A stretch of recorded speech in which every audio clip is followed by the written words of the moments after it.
Hello everyone, welcome back to our YouTube channel education Dham. हमारी fifth poem चल रही थी ode on a Grecian urn. ये John Keats के द्वारा लिखी गई है। ये जो पोएम है ode on a Grecian urn, इसमें टोटल 5 स्टैंजाज हैं और इसके जो स्टार्टिंग के 4 स्टैंजा हैं वो हम पिछली वाली क्लासेस में कंप्लीट कर चुके हैं। आज की इस क्लास में हम जो इसका स्टैंजा 5th है उसको स्टडी करेंगे। तो चलिए स्टार्ट करते हैं आज की क्लास। देखिए, O Attic shape fair attitude with brede of marble men and maidens overwrought with forest branches and the trodden weeds. अब इस स्टैंजा में देखिए, पोएट क्या करता है, ये जो ग्रेशियन अर्न है उसको क्या कर रहा है, एड्रेस कर रहा है, उसको संबोधित कर रहा है। अब उसको क्या कहकर बुला रहा है, एटिक शेप। क्या कह रहा है उसको, attic shape. Attic shape, attic किससे रिलेटेड है, ग्रीक। वो ग्रेशियन अर्न को क्या कह रहा है, ग्रीक कलाकृति। एटिक यानी एटिक ग्रीक से रिलेटेड है। तो अब वो अर्न को क्या कह रहा है कि ग्रीक कलाकृति। फेयर एटीट्यूड, सुंदर कलाकृति। अब वो अर्न को क्या कह रहा है कि वो जो अर्न है वो कैसा दिख रहा है, बहुत ही सुंदर। विथ ब्रीड, अब वो गुथा हुआ है, ब्रीड यानी गुथा हुआ होना। Breed of marble men and maidens. अब उस अर्न के ऊपर अंकित हैं, क्या गुदे हुए हैं, संगमरमर के मैन एंड मेडन्स, आदमी और युवतियाँ। अब जो अर्न है उसके ऊपर एक सीन है और जो उसमें अंकित हैं आदमी और औरतें, वो किसके हैं, मार्बल के, संगमरमर के। Overwrought with forest branches and the trodden weeds. अब ओवरव्रॉट क्या दे रखा है, ओवरव्रॉट। ओवरव्रॉट क्या होता है, a work of art which is complicated in design or construction।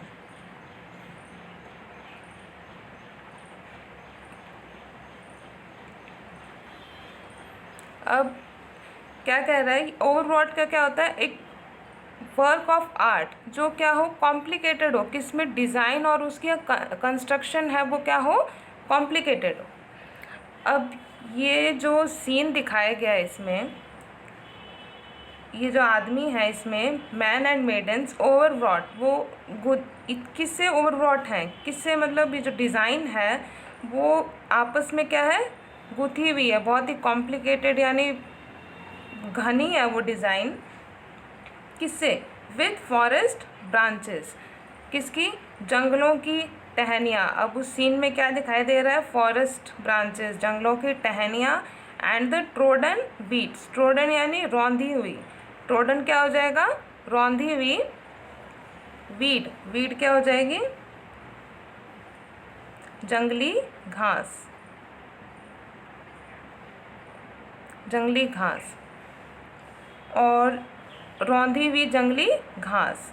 अब जो सीन है क्या है, जो सीन दिखाया गया है उसमें क्या है, ये जो आदमी और युवतियाँ दिखाई गई हैं और ये जो ओवरव्रॉट और किससे गुथे हुए हैं, जंगलों की टहनियाँ और रौंधी हुई वनस्पति। अब वो सीन दिखाया गया है। आगे देखिए क्या कह रहा है, thou silent form dost tease us out of thought as doth eternity cold pastoral. Thou, अब दाउ किसके लिए आया यहाँ पे, ग्रेशियन अर्न के लिए। किसके लिए, ग्रेशियन अर्न के लिए। साइलेंट फॉर्म, अब वो कैसा है, ग्रेशियन अर्न साइलेंट मतलब शांत अवस्था में है। The tease us out of thought, अब वो जो ये अर्न है, ग्रेशियन अर्न, वो क्या कर रहा है, चुनौती दे रहा है। क्या दे रहा है, चुनौती दे रहा है। हमारे विचारों को क्या कर रहा है, चुनौती दे रहा है। एज डथ एटर्निटी, कि डथ क्या हो जाएगा यहाँ पे, शिक्षा देना,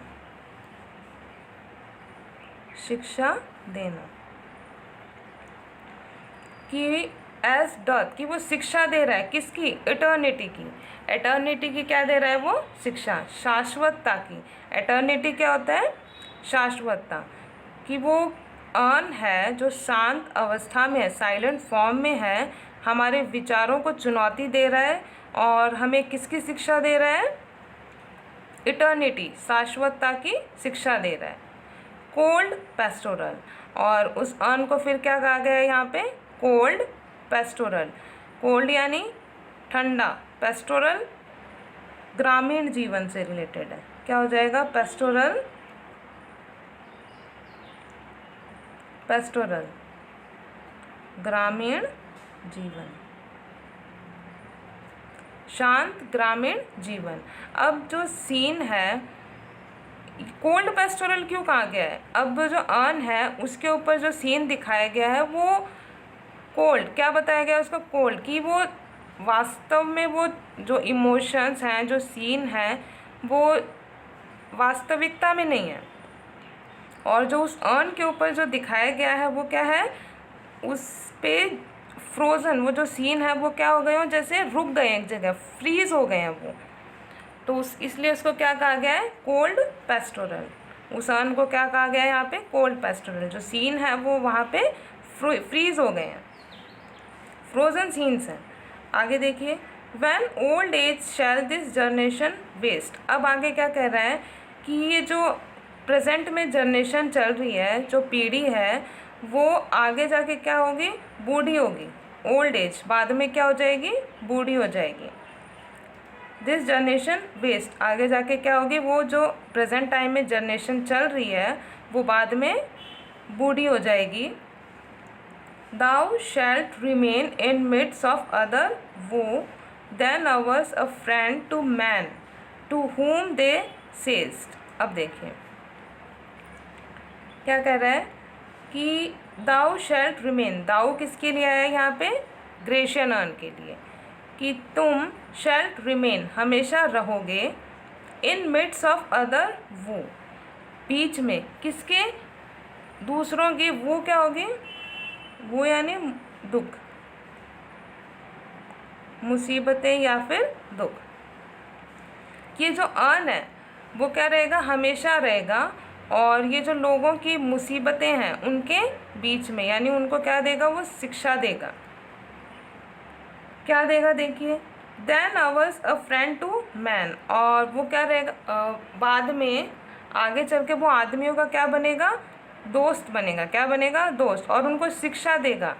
क्या कहेगा, टू हुम दाउ सेट्स, कि उनको तुम क्या कहोगे, क्या शिक्षा देगा। देखिए, ब्यूटी इज ट्रूथ, ये जो लाइन है, अब ये देखिए बहुत इंपॉर्टेंट है, लास्ट की 2 lines. Beauty is truth, truth beauty, that is all ye know on earth and all ye need to know. अब क्या कह रहा है कि सुंदरता ही सत्य है, सुंदरता ही सत्य है और सत्य ही सुंदरता है।